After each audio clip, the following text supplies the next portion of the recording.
The King of Root Valley and His Curious Daughter.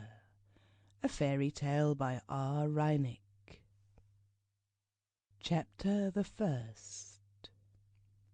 The road between Nuremberg and Leipzig ran in former times in one part along the edge of a dark forest, which stretched into the country far over the mountains.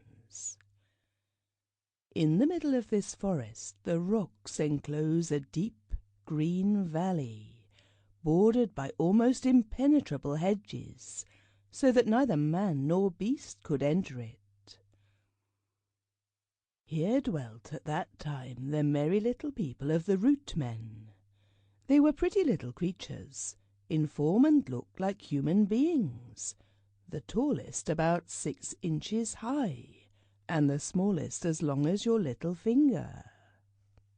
In summer they lived in mossy bowers and under the leaves of the tall fern.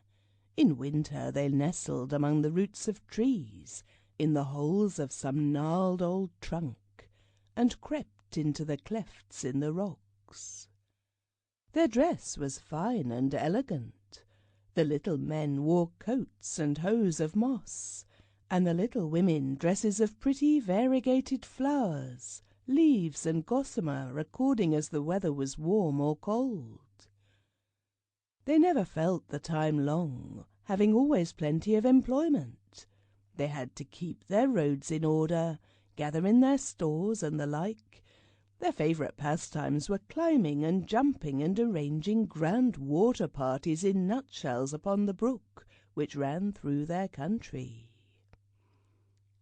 At other times they would play hunt the hare with the grasshoppers and maybeetles, and dance the most graceful dances to the song of the birds, nor must it be forgotten that they understood the language of all living creatures. 2 festivals in the year gave the little Rootmen especial delight.